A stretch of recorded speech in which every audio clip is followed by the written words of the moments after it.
This is the weekly Global Sailing Highlights show, World on Water, May 23, 2025. Our videos have been published in the last 7 days, and the World on Water has been on YouTube weekly since 2008. Construction on the Swan 128 yacht began in 2022, with the yacht seen for the first time in 2024. In October 2024, Be Cool entered the painting stage of her construction, where her carbon composite was coated to further augment her sleek lines. As the largest inNautor Swan's Maxi range, the Swan 128 yacht features exterior design by Micheletti plus partners, interior design by byMisa, Poggiand, naval architecture penned by long-standing collaboratorGerman Frers. We consider the new Swan 128 the ultimate expression of our evolution, said Giovanni Pomati, CEO of Nautor Swan. She combines the purity of our design lines with comfortable interiors and a wide use of advanced technologies.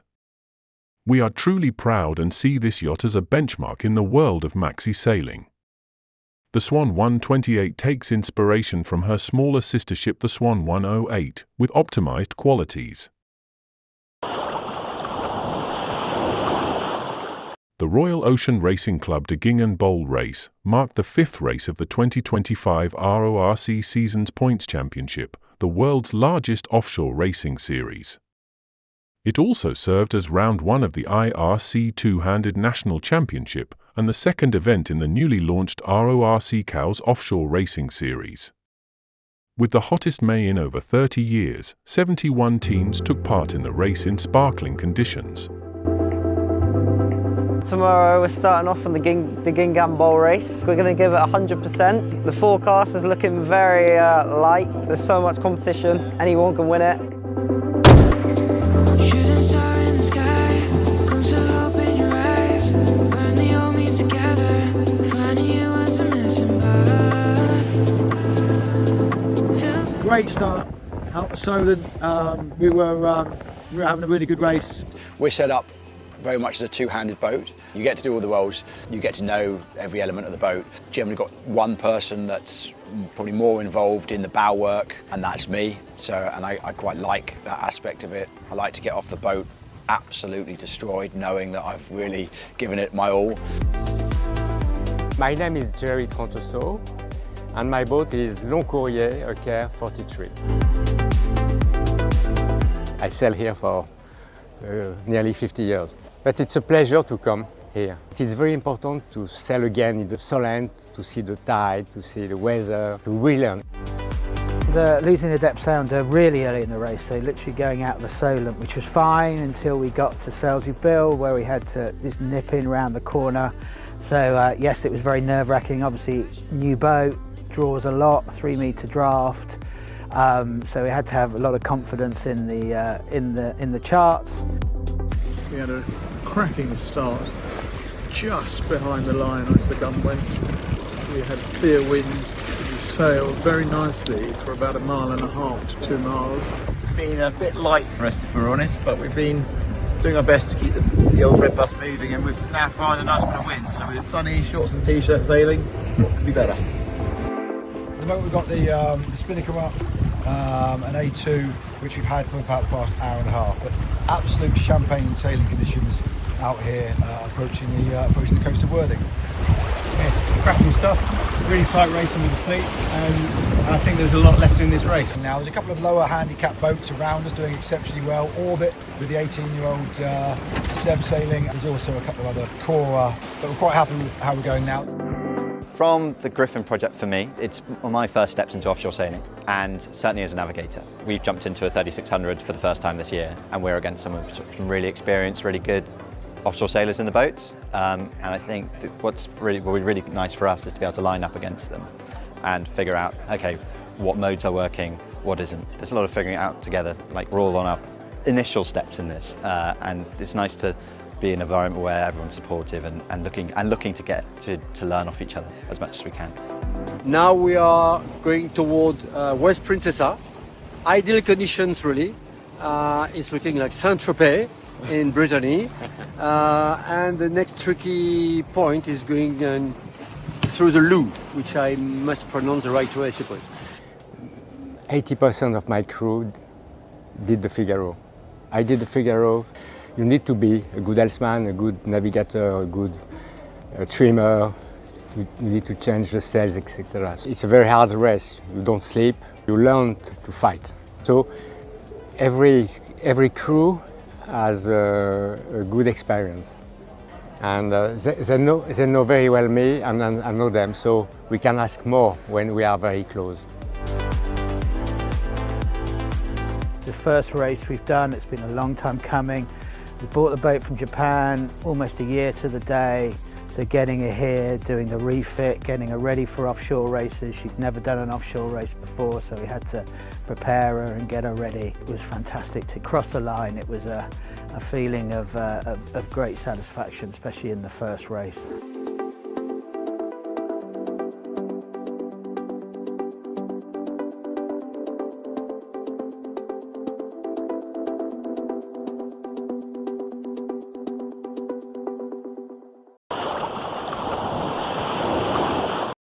With the construction of this new generation IMOCA, the entire team Banque Populaire is mobilizing to design a boat at the forefront of innovation, ready to shine on all the oceans with Lois Berahar at the next Vendée Globe.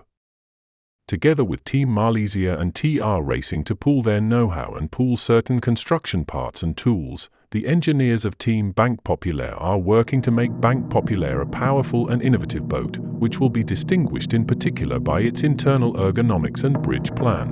Le nouvel IMOCA Banque Populaire, c'est un bateau de dernière génération, donc il va disposer des dernières technologies qui existent. Déjà, c'est une évolution des bateaux du Vendée Globe précédent, une expérience de l'ergonomie qui va nous permettre de faire un bateau efficace pour le solitaire et donc pour le Vendée Globe.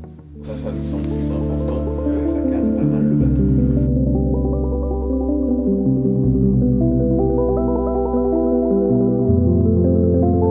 L'idée, c'était de se regrouper pour être plus fort dans les études. Forcément, ça lance une dynamique qui nous permet déjà d'avoir une force entre les trois teams. C'est sûr que c'est rassurant de savoir que voilà, on part sur un concept avec voilà, des gars qui ont déjà fait la boucle plusieurs fois et donc qui font confiance à ce design, à cet architecte et à ce process. On est dans le bureau d'études de Banque Populaire avec Paul Philibert, donc, qui est ingénieur architecte naval. Il y a une super synergie entre les trois équipes, donc on échange beaucoup pour avoir un bateau qui est plus optimisé, plus fiable et du coup plus performant au final. Il y a des idées qui émergent qu'on n'aurait pas si on était tout seul. La structure carbone, l'enveloppe composite, la forme de coque, c'est la même chose. Par contre, l'ergonomie du plan de pont, les manœuvres, les winches, l'ergonomie intérieure pour se reposer, les sièges de veille, etc. Ça, on a voulu vraiment modifier et mettre ça à notre patte Banque Populaire pour que Loïs se sente parfaitement bien dans son IMOCA. Donc on utilise toute cette expérience skipper chez Banque Populaire, l'expérience des navigants, donc comme Sébastien Josse, Armel, aussi l'expérience de tout un team. Un cockpit protégé, oui, mais quand même avec une vision sur l'extérieur, une bonne vision des voiles, une multitude de facteurs à prendre en compte. Commencer à travailler sur des outils comme voilà, la réalité virtuelle dans un casque pour modéliser le cockpit et le bateau à échelle 1. On fait en ce moment pas mal de simulateurs pour s'entraîner à trouver les réglages optimum du bateau et qu'une fois qu'on aura le bateau vraiment entre les mains, on puisse partir d'une base qui est assez proche des réglages optimum du bateau. L'objectif, c'est d'avoir le bateau le plus performant possible, d'avoir une ergonomie faite de telle façon qu'on puisse l'exploiter au maximum de son potentiel et le plus longtemps possible, enfin à l'échelle d'un Vendée Globe. L'objectif, c'est le Vendée Globe.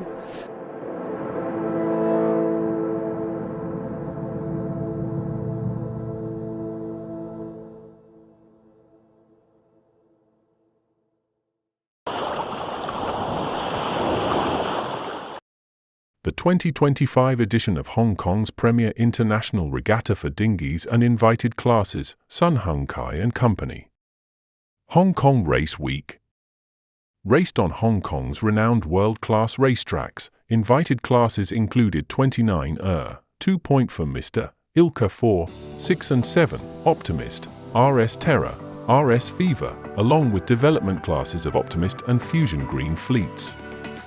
As a significant event on the Asian youth dinghy scene, the event continues to be a major foundation regatta for promising Asian sailors. RHKYC Sharks Racing Team are proud to host visitors from all over the world to our home and hope you all enjoy your time here. For the Royal Hong Kong Yacht Club, we have a very renowned history of hosting and organizing exceptional local and international events. And we are thrilled to welcome back the Sun Hung Kai and Company Hong Kong Race Week, incorporating the 2025 29ers Asian Championships. Our objective when we began Race Week was to build a top-class regatta to inspire local sailors by bringing to them a taste of international competition. In this, I think we can say we have succeeded, as this year's entry of 284 boats is the largest ever.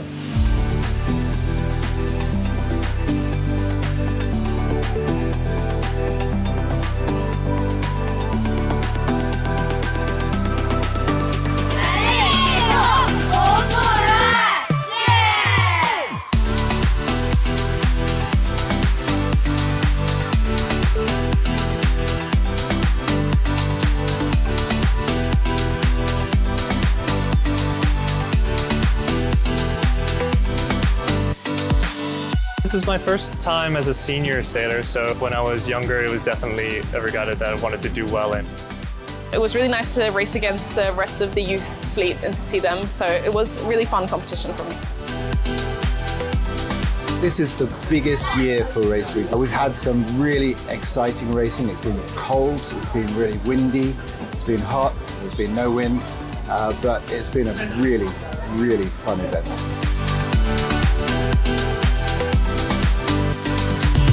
Green Fleet's about introducing people to racing, getting them confident, practice, having fun and wanting to be in the sport for the long term. So 15, 16 boats on the course, very exciting. Clean Regattas is a very good initiative. Why is this important for the yacht club? We want to be a showcase for the yacht clubs, especially in Asia. It's the future. We need to take care now for the future generation. The objective of Race Week when we set it up was to create an international event on our doorstep that the Hong Kong sailors could get a taste of what it's like if they went to a big international event and inspire them to take their sailing to a higher level. The competitors here are really highly skilled, very, very good sailors, and we learned a lot from sailing against them. And I hope to come back in the future, and hopefully we can have a rematch, so that'll be super fun.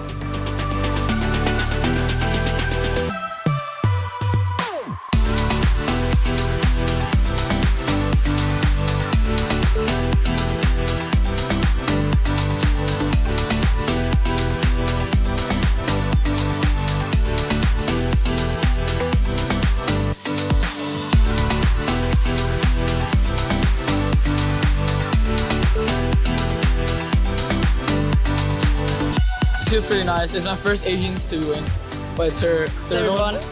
It's quite nice to win it again, and hopefully Raf can continue on winning it in the following years.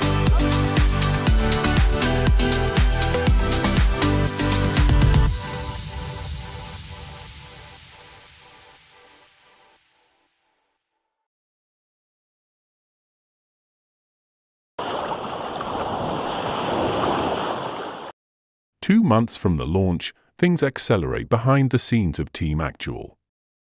These are the first images of the project after several months of intensive work and collective commitment. On the sports side, skipper Anthony Marchand, navigator, is intensifying his preparation with passion, rigor and ambition to meet the challenges ahead. Alors là, nous sommes à Lorient, pour toute la partie cosmétique du bateau. Il était bleu, on l'a récupéré. Aujourd'hui, il commence à être blanc, prêt à peindre.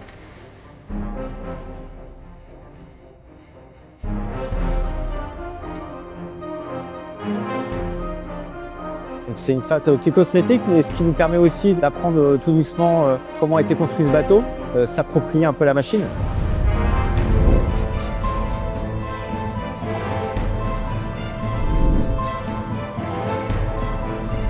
Le but, c'est que le jour où on va mettre le bateau à l'eau, on aura l'impression déjà de le connaître comme si on avait déjà navigué avec.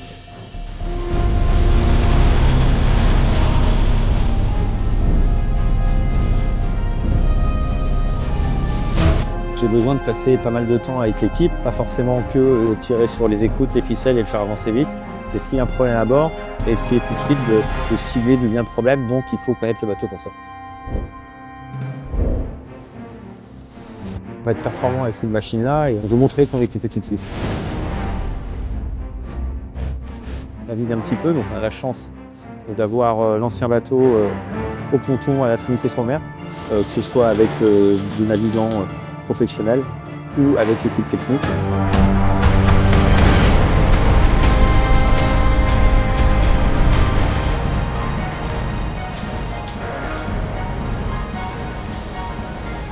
Comment je me prépare? C'est 2 séances de musculation avec 1 VDR par semaine. Le but, c'est du renforcement musculaire, proprioception, un peu de cardio.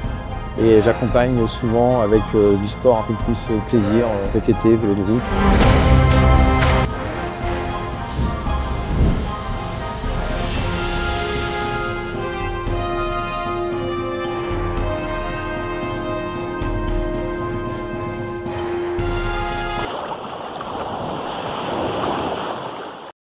The 2025 Formula Kite European Championships in Urla, Turkey, where racing couldn't have been more dramatic in the medal series day of the 2025 Formula Kite European Championships.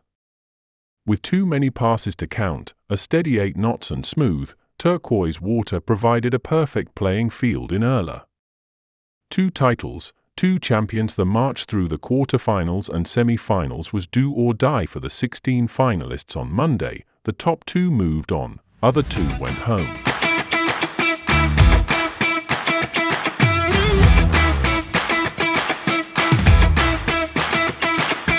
Racing could not have been more dramatic in the grand final of the 2025 Formula Kite European Championships, and now we have our champions. There were too many passes to count as the steady 8 knots and smooth turquoise water provided a perfect playing field in Urla. The march through the quarterfinals and semifinals was do or die. Top 2 moved on, other 2 went home. In the men's fleet, Switzerland's Gianandrea Staggiati was the last man standing from the quarterfinals, making it all the way to the grand final. He was joined by Cameron Marimonides of Greece, who made it through the semifinals. Italy's Riccardo Pianosi started the first to 2 wins grand final with 1 win, a reward for dominating the qualifying series. He won the first race, he's the champ. But his antagonist, Max Mader of Singapore, was looking for a fight, waiting all afternoon for the final. It didn't take long for them to clash. In the first rounding of the grand final, all 4 riders dove into the weather mark, shoulder to shoulder, and Pianosi's kite just folded over Mader's. Referees flagged the incident and reviewed drone and camera footage. It was a penalty for Pianosi and a win for Mader, putting them both on match point heading into race 2. Despite a late charge by Staggiati, Mader held off a final gamble by Pianosi on the final downwind leg and floated 2 elegant jibes with the precision of a surgeon to win the Open European Championship, while Pianosi in second was crowned the European champion. Staggiati is the European silver medalist and Marimonides the bronze medalist. Lauriane Nalot of France and Lily Young of Great Britain waited patiently in the grand final for Lisa Caval and Catalina Turienzo, who blitzed the quarter and semifinals together to make it to the finals. Turkey's Darren Atakan had her hands on a ticket to the grand final, running second in the semifinals on the last downwind until a small but painful crash dashed the locals' hopes for a podium finish. Leading into the finals, Nalot had 1 win already and could take the championship in the first race. After a cramped start, she was pacing the fleet all the way around while Young took up a familiar place on her heels. And that's where the Brit pounced. A rough whitewater streak shot from Nalot's foil after the first leeward mark. Something was caught, and she struggled pumping her board. She freed it, but Young made a pass. The 2 were glued to each other on the final run until Nalot pressed Young into the corner, jibed first, and blazed over the top to take her 3rd European title. Young took the silver, and Caval the bronze, leaving Turienzo in 4th. That's a wrap for this European Championship. The racing could not have been closer, the weather was stunning, and the first senior championship of this Olympic cycle proved that the new kite and foil designs, new rules, and the same crazy drive from the riders is producing the best racing in the world.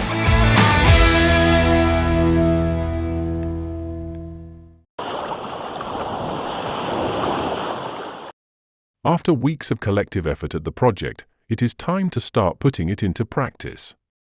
First navigation scheduled for Wednesday, it's going to be very interesting to see if the optimizations have borne fruit and allow us to be more efficient at certain speeds. We can't wait to test it at sea. On the season promises to be particularly dense and rich with a total of 115 days of sailing, and the firm intention to continue to shine.